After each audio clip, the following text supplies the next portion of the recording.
তো নবী সাল্লাল্লাহু আলাইহি সাল্লামের সাহাবাদের কাছে কয়েকজন নবীর কাছে জিজ্ঞাসা করলো যে আল্লাহ থাকে কোথায়, খায় কি, আল্লাহর আব্বার নাম কি, মায়ের নাম কি, আল্লাহর আইডেন্টিটি জিজ্ঞাসা করছে।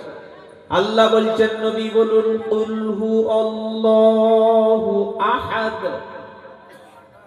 নবী তুমি বলো আল্লাহ এক এবং একক, এক এবং একক।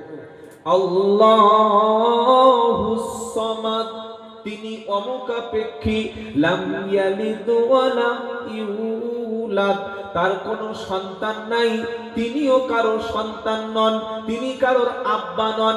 কেউ আল্লাহকে আব্বা বলে ডাকবে না, আল্লাহও কারোর আব্বা বলে ডাকে না। তিনি কারোর পিতা নন, তিনিও আর তারও কোনো সন্তান নাই। ওয়ালাম ইয়াকুল্লাহু কুফুয়ান আহাদ, আল্লাহ পাক শোনাচ্ছে তাহার সমকক্ষ আসমান এবং জমিনে কেহই নাই। সুবহানাল্লাহ বলেন। তাহলে আল্লাহর ডেফিনেশন, আল্লাহর সংজ্ঞা বা যিনি আমাদের সৃষ্টিকর্তা, তার আইডেন্টিটিটা কি? তিনি এক এবং একক। 2 নম্বর কি? তিনি অমুখাপেক্ষী। আমরা যারা মানুষ, ডাক্তার তিনি কারো না কারো মুখাপেক্ষী। ডাক্তার চিকিৎসা করতে পারে কিন্তু ঘর বানাতে পারে না। ডাক্তারের বাড়িতে কাজের জন্য একটা মিস্ত্রি লাগবে। আবার মিস্ত্রি তিনি ঘর বানাতে পারে, তিনি চিকিৎসা করতে পারে না। স্কুল মাস্টার তিনি ছাত্রদের শিক্ষা দিতে পারে কিন্তু তিনি রান্না করতে পারে না।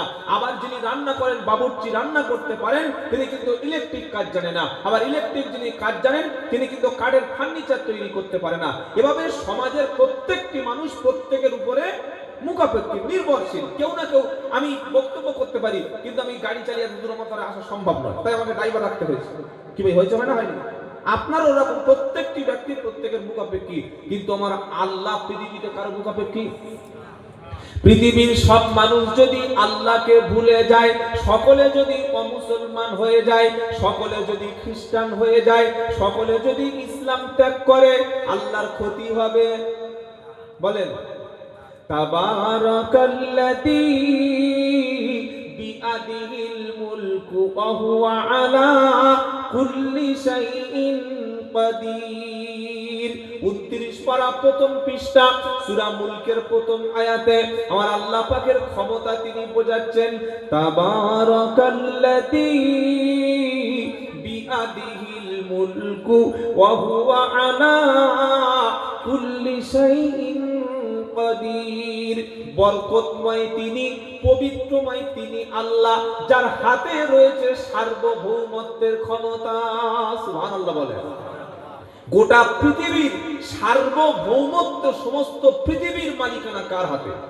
যদি বলেন ক্ষমতা কার হাতে? আল্লাহ। আমেরিকাকে অনেকে মনে করে সুপার পাওয়ার। হ্যাঁ, আমেরিকার প্রেসিডেন্ট ডোনাল্ড ট্রাম্প ভেনেজুয়েলা বলে একটা রাষ্ট্র আছে, যে রাষ্ট্রের প্রেসিডেন্টের নাম হচ্ছে মাদুরো নিকোলাস। তো তার এই ভেনেজুয়েলা রাষ্ট্রের মধ্যে রয়েছে খনিজ সম্পদ, তেল। এত বেশি তেল ভেনেজুয়েলার কাছে আছে, যে তেল, যে খনিজ সম্পদ আমেরিকার কাছে নাই, ইরানের কাছে নাই, রাশিয়ার কাছে নাই, চায়নার কাছে নাই। তাহলে ওই তেলটা আমেরিকার নজর পড়লো যে তো তেল চাই। যেরকম আমাদের বাড়ির পাশে ধরুন একটা গাছ, ওই গাছে এত বেশি ফল হয়েছে আর আমার কাছে কোনো ফল নাই। তো যারা ভালো মানুষ বলবে ভাই তো ফল হয়েছে দুটো আমার দেন বা বিক্রি কর না, বলবে না? বলবে না? আর যারা ছ্যাঁচোর, যারা চোর, তারা কি করবে? রাতটা সমস্ত 12টা বাজাচ্ছে। আচ্ছা না এরকম লোক? তো আমেরিকা কি করলো? ভেনেজুয়েলার প্রেসিডেন্টকে, মাদুরোকে অপহরণ করে হাতকড়া পরিয়ে তুলে নিয়ে নিজের দেশে বন্দী করে দিল। ভাবতে পারছেন? এই আমেরিকা নাকি পৃথিবীর মানুষের মানবতা শেখায়। ইরাকে যখন সাদ্দাম হোসেনকে ধরার দরকার হয়েছিল 2006 সালে, ওই আমেরিকার বুশ বলেছিল ইরাকে সাদ্দাম হোসেন রাসায়নিক অস্ত্র রেখেছে বলে মিথ্যা অজুহাতে তাকে ফাঁসিয়ে দিল। ঠিক আফগানিস্তানে নাকি সন্ত্রাসবাদ লুকিয়ে আছে, এই অজুহাতে আফগানটা শেষ করে দিল। কিন্তু মনে রাখবেন, আমার আল্লাহ এত বেশি ক্ষমতা, তাম পৃথিবীর সব লোক যদি আল্লাহর বিরোধিতা করে, আল্লাহর কোনো ক্ষতি? আবার সবাই যদি নামাজ পড়ে, সকলে যদি মুসলমান হয়ে যায়, সকলে যদি ঈমান আনে, আল্লাহর সম্মানও বাড়ানো যাবে না। সবাই যদি আল্লাহকে গালিগালাজ করে, ইসলাম থেকে যদি বার হয়ে যায়, আল্লাহরও কোনো ক্ষতি। কুলিল্লাহুম্মা মালিকাল মুলকি তুতিল মুলকা মান তাশা ওয়া তানজিউল মুলকা মিম্মান তাশা ওয়া তুইজ্জু মান তাশা ওয়া তুদিল্লু মান তাশা বিয়াদিকাল খায়র ইন্নাকা আলা কুল্লি শাইইন কাদির। নারাই তাকবীর। সূরা আল ইমরান 3 নম্বর পারা 12 নম্বর পৃষ্ঠা 8 নম্বর লাইনের 28 নম্বর আয়াত। আল্লাহ পাক শোনাচ্ছে, কুলিল্লাহুম্মা মালিকাল মুলকি তুতিল মুলকা মান তাশা। আল্লাহ বলছেন, বান্দা তুমি বলো, হে রাজা ধীরাজ রাজা, প্রেসিডেন্টের উপরে ক্ষমতা, বাদশার উপরে ক্ষমতা। পৃথিবীতে মানুষ শুধু ভোট দিতে পারে, ক্ষমতায় কে থাকবে ঠিক করে দেন কে? জোরে বলেন। অনেক নেতারা বলে জনগণ হলো ক্ষমতার উৎস, বলে না? এই কথা বলে হাসিনা তো আমাদের পাশে 15 বছর ছিল, নেপালের প্রেসিডেন্ট ছিল, শ্রীলঙ্কার প্রেসিডেন্ট ছিল, আছে? রান্না করেছে খালা হাসিনা, রান্নার ভাতটুকু খাওয়ার সময় পাই নাই, পালাতে বাধ্য হয়েছে। আপনারা কি বলছেন বলেন? তার নাম কি? আল্লাহ। সেজন্য যারা ক্ষমতায় থাকে তারা যদি অহংকার করে, গর্ব করে, জনগণের উপরে জুলুম করে, আরে তুমি কত বড় প্রেসিডেন্ট, কত বড় প্রধানমন্ত্রী গো। ফেরাউনের মতো মানুষ থাকতে পারে নাই, পেরেছে? নমরুদ টিকতে পারে নাই, সবার ধ্বংস হয়েছে। জালিম যারা, আল্লাহ তাদের ধ্বংস করবে। তো কোরআন কি শোনাচ্ছে? আল্লাহ বলছেন, বলো হে রাজার বিরাজ বাদশা, তুমি যাকে খুশি তাকে তুমি ক্ষমতা দান করো, যাকে খুশি তাকে তুমি ক্ষমতা থেকে টেনে হিঁচড়ে নামিয়ে দাও, তুমি যাকে খুশি সম্মানের মালিক বানাও, আবার যাকে খুশি তুমি তাকে ঘরে বসিয়ে মর্যাদা হানি করো। সবকিছু ক্ষমতা কার হাতে? যদি বলেন, যাকে খুশি তাকে তিনি ইজ্জত দান করেন। তিনি যদি মনে করে একজন অশিক্ষিত ব্যক্তিকে, একজন গ্রাম্য লোককে আমি আল্লাহ প্রেসিডেন্ট বানাবো, ইচ্ছা করলে তিনি বানাতে পারেন। আবার যদি মনে করে 10 বছরের প্রেসিডেন্টকে আমি আল্লাহ প্রেসিডেন্টের পদ থেকে কেড়ে নিয়ে জেলখানায় ঢুকিয়ে দেব, সেটাও করতে পারেন কে? যদি বলেন। বললে হুজুর একটা এরকম নমুনা কি আছে বলো? আল্লাহর নবী ইব্রাহিম আলাইহিস সালাতু ওয়াস সালাম নমরুদের সামনে গিয়ে বলল, লা ইলাহা ইল্লাল্লাহ। বলেন, কলমা জিকির করেন, লা ইলাহা ইল্লাল্লাহ, লা ইলাহা ইল্লাল্লাহ ইব্রাহিম খলিলুল্লাহ। এটা ইব্রাহিম নবীর যুগের কালেমা। আর আমাদের নবীর যুগের কালেমা কি? লা ইলাহা ইল্লাল্লাহ, লা ইলাহা ইল্লাল্লাহ, লা ইলাহা ইল্লাল্লাহ মুহাম্মাদুর। কলেমার মূল যে ভার্সন, কলেমার মূল যে বাক্য, কলেমার মূল যে নমুনা, সেটা কিন্তু এক। প্রত্যেকটা নবী একই কলেমা বলেছে, লা ইলাহা ইল্লাল্লাহ। নূহ নবী একই কথা, আদম নবী একই কথা, ঈসা নবী একই কথা, মুসা নবী একই কথা, সুলাইমান, দাউদ, আম্বিয়া আলাইহিমুস সালাম, যত নবী পৃথিবীতে এসেছিলেন সকলে একটাই কথা বলেছে, লা ইলাহা।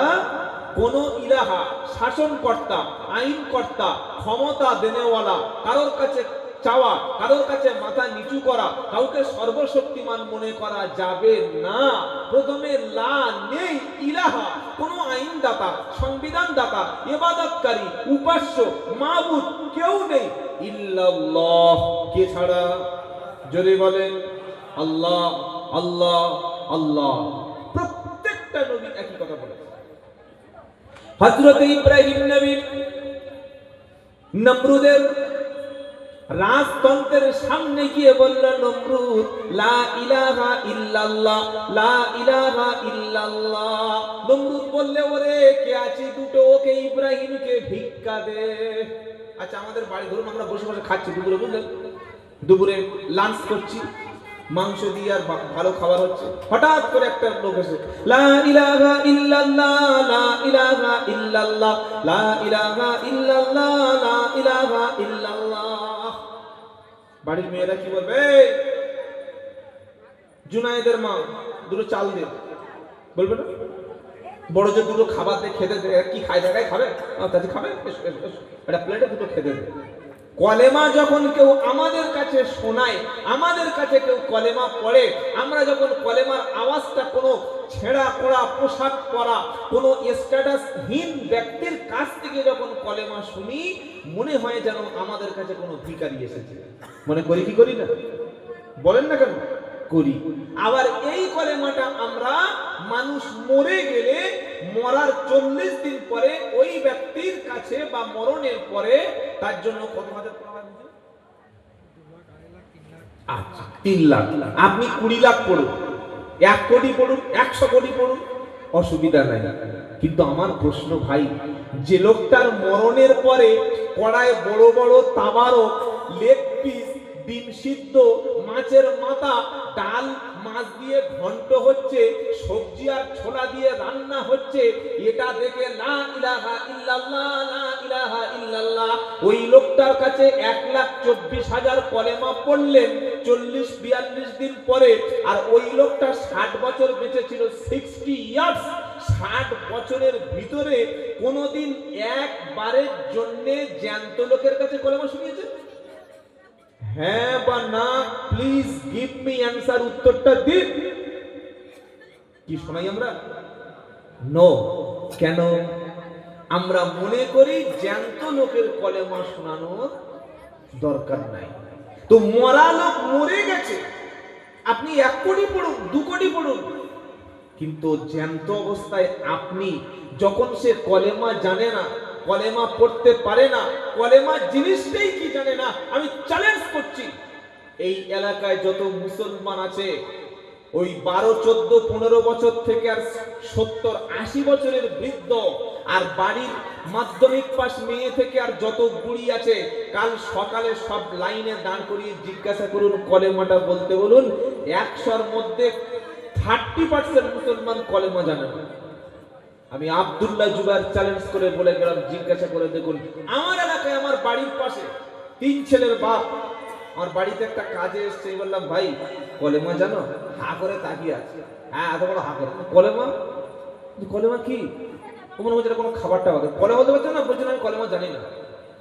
যে লোকটা কলেমা জানে না, 3 ছেলের বাপ, ও বিবির কাছে যাওয়ার আগে বিসমিল্লাহ বলেছে বলে মনে হয়? হ্যাঁ না বলেন? খাওয়ার আগে বিসমিল্লাহ বলে, গোসলের নিয়ম জানে, শরীর নাপাক হয়ে গেলে কিভাবে পবিত্র হয় জানে।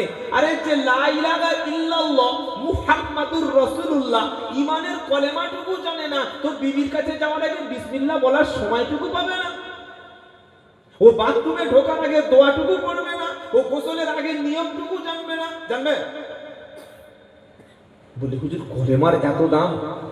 আল্লাহর নবী সাল্লাল্লাহু আলাইহি সাল্লাম বলেন, কোন ব্যক্তি যখন পড়ে লা ইলাহা ইল্লাল্লাহ এই কলেমাটা, তখন আল্লাহর আরশে পৌঁছে যায়, আল্লাহর কাছে গিয়ে বলে রব্বানা, যে ব্যক্তির জবান থেকে, যে ব্যক্তির মুখ থেকে কলেমাটা একবার উচ্চারণ হয়েছে, কলেমাটা একবার বার হয়েছে, ওই ব্যক্তির জীবনে যতগুলি গুনাহ আছে, যতগুলি পাপ আছে, এই গুনাহগুলি যতক্ষণ তুমি তাকে মুছে ফেলে না দেবে, আমি ততক্ষণ কলেমা তোমার সামনে আমি স্থির হব না, আমি তার জন্য সুপারিশ করতে থাকব। আমার আল্লাহ বলবে কলেমা আমার পবিত্র কালামের বাণী। এই কলেমা কিন্তু কোরআনে আছে, লা ইলাহা ইল্লাল্লাহ এই শব্দটুকু কোরআনে আছে, আর মুহাম্মদ রাসূলুল্লাহ ওটা অন্য জায়গায় আছে।